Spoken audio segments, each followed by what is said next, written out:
साथीहरु फेरि पनि स्वागत छ मेरो युट्युब च्यानलमा र अहिले चाहिँ हामी definite integral at the limit of sum भन्ने टपिकमा छौं र हिजो र अस्ति हामीले कन्सेप्ट बुझेका थियौं र एउटा क्वेशन पनि गरेका छौं। आज हामी नयाँ क्वेशन गर्दै छौं र आज क्वेशन चाहिँ x square dx upper limit lower limit x square dx को integration at the limit of sum हामी निकाल्दै छौं र यतापट्टि चाहिँ देखिरहनु भएको छ मैले फर्मुला लेखिरहेको छु sn equals to b minus a limit n tends to infinity 1 by fa a plus fa plus h f a plus 2h dot गर्दै यो गइरहन्छ र यसको अब हामी सुरु गर्दै छौं। सुरुमा चाहिँ हामी h भनेको के हो निकालिहालौं। h equals to b minus a by n यो कसरी भयो भनेर फेरि हजुर झुक्किनु होला। त्यसको लागि यो भन्दा सुरुको यो प्लेलिस्टको सुरुको भिडियोमा हेर्नु होला, त्यहाँ मैले यसको कन्सेप्ट मजाले बताइदिएको छु हजुरहरुलाई। यसको चाहिँ 3 माइनस 2 बाइ n हुन्छ भन्दाखेरि यो चाहिँ 1 बाइ n भयो। अब सोलुसन के हुन्छ भने sn equals to b minus a limit n tends to infinity 1 by n fa plus f a plus h plus f a plus 2h plus dot f a plus n minus 1 अनि h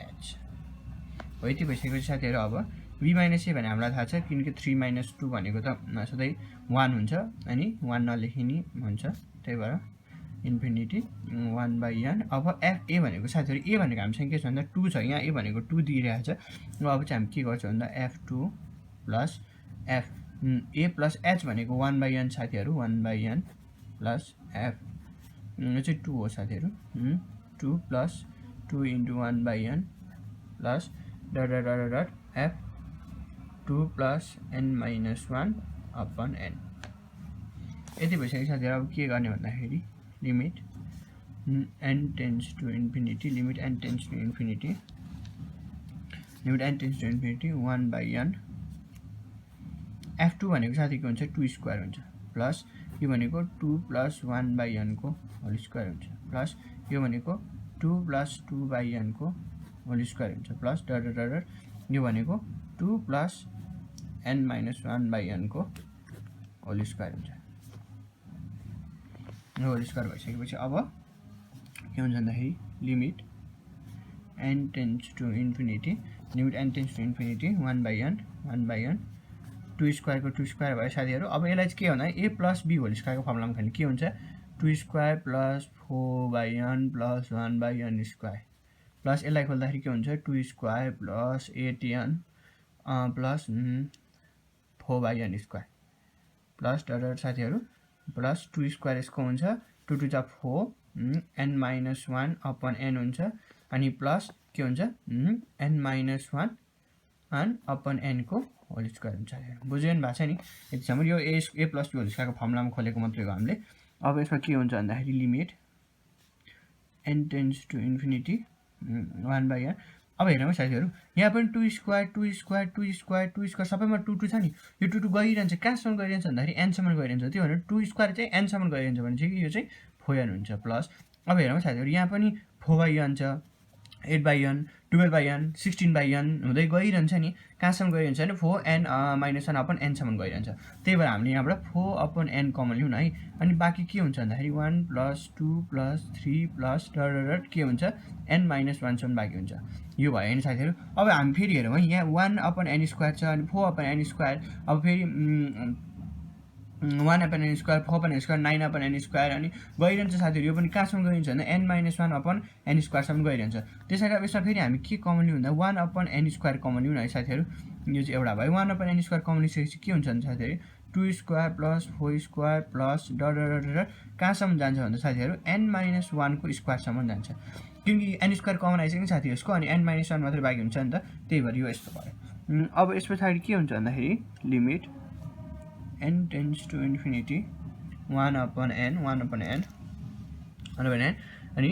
4n को 4n नै भयो साथीहरु plus अब यहाँ हेर्नु है साथीहरु 4 बाइ n भइहाल्यो। अनि अब यहाँ हेर्नु है 1 plus 2 plus 3 plus dot n minus 1 भनेको त्यो सम अफ n नेचुरल नम्बरको के हुन्छ भन्छ फर्मुला n प्लस 1 बाइ 2 हुन्छ। त्यही भएर n प्लस 1 बाइ 2 त्यसैले अनि यहाँ त्यो चाहिँ प्लसको भयो, यहाँ चाहिँ माइनस भएर हामी चाहिँ के गर्छौं भन्दाखेरि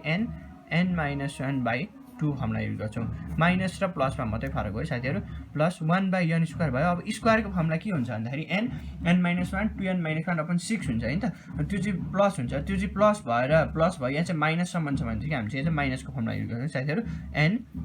-1 अनि 2n - 1/6 यो चाहिँ सम अफ स्क्वायरको छ है साथीहरु यो चाहिँ नेचुरल नम्बर यो चाहिँ स्क्वायर अब हामी यहाँ के गर्छौं भन्दाखेरि limit n tends to infinity के हुन्छ 1/n 4n प्लस यो n र यो n क्यान्सल हुन्छ 2 1 जा 2 2 जा हुन्छ अनि 2n - 1 हुन्छ साथीहरु अनि त्यसरी प्लस अब यो n र यो n क्यान्सल हुन्छ 2 2 जा अनि 1/6 n हुन्छ अनि त्यसपछि यो र यो मल्टिप्लाई गर्दाखेरि 2n स्क्वायर अनि यसलाई गर्दाखेरि -n फेरि यसलाई गर्दाखेरि -2n अनि +1 हुन्छ साथीहरु यो चाहिँ अहिले हैन मल्टिप्लाई गरेको हामीले के गरेको छैन अब चाहिँ के हुन्छ भन्दाखेरि limit n tends to infinity 1/n अनि 4n प्लस 2n - 1 अब प्लस 1/6 लाई यतिकै राखौं अनि यो 2n स्क्वायर अपन n हुँदाखेरि चाहिँ के हुन्छ साथीहरु यसलाई क्यान्सल गर्छ भन्दाखेरि यसमा हामीले के गर्नु 2n मात्रै लेख्न मिल्यो नि माइनस अब माइनस यो चाहिँ 3n हुन्छ अनि -3 मात्रै बाँकी हुन्छ अनि यो चाहिँ प्लस 1/n बाँकी हुन्छ साथीहरु यो ठीक छ नि साथीहरु के गरे हैन यो 2n square upon n -3n upon n अनि प्लस 1/n मात्रै गरे हो त्यसैले अब के गरौँ भन्दा साथीहरु हैन limit n tends to infinity यो n ले भित्र मल्टिप्लाई गर्दियौ है n ले भित्र मल्टिप्लाई गरेपछि के हुन्छ भने 4 मात्रै हुन्छ प्लस अनि यसमा चाहिँ के हुन्छ साथीहरु हेरौँ हामी यो 2 अनि n अपन n - 1/n हुन्छ नि अनि n 1 हुन्छ भने चाहिँ 1 - 1/n हुन्छ नि साथीहरु यस्तो हुन्छ नि प्लस अब 1/6 अब यसमा मल्टिप्लाई गर्दा के हुन्छ 2 - 3/n प्लस अनि 3/n प्लस यसमा 1/n स्क्वायर यस्तो हुन्छ नि साथीहरु त्यसै हो साथीहरु हाम्रो अब यति आइसकेपछि अब हामी के गर्ने भन्दाखेरि यो n tends to infinity n को चाहिँ हामी यहाँ राख्दियौ न है यो हामीले किन यस्तो बनाएको भन्दाखेरि हजुर यो समथिङ अपन इन्फिनिटी भनेको 0 आउँछ नि हो हामीले चाहिँ त्यही एन्सर निकाल्नलाई समथिङ अपन इन्फिनिटी गरेर 0 निकाल्न समथिङ अपन इन्फिनिटी 0 भनेर एन्सर आउँछ भनेर यस्तो गरे है अब or sn इक्वल्स टु के हुन्छ लिमिट आइसकेपछि के हुन्छ साथीहरु 4 + 2 हुन्छ किनकि 1/n भनेको 0 हुन्छ अनि यो चाहिँ यति मात्रै आउँछ प्लस 1/6 इन्टु 2 भयो किनकि साथीहरु यो पनि 0 भयो अनि यति आयो हैन or अब sn इक्वल्स टु के हुन्छ भन्दा 2 1 जा 2 3 जा हुन्छ अब sn हुँदै 12 + 6 + 1/3 इक्वल्स टु कति हुन्छ 19/3 हो साथीहरु यति हो हाम्रो आन्सर चाहिँ 19/3 आयो हजुरलाई कस्तो लाग्यो हो कमेन्ट गरिदिनु होला अनि मन परेमा लाइक नि गरिदिनु होला र अरु पनि म भिडियो क्वेशनको 1 2 वटा क्वेशनको भिडियो अपलोड गरेर हुन्छ हो हेर्दिनु होला धन्यवाद।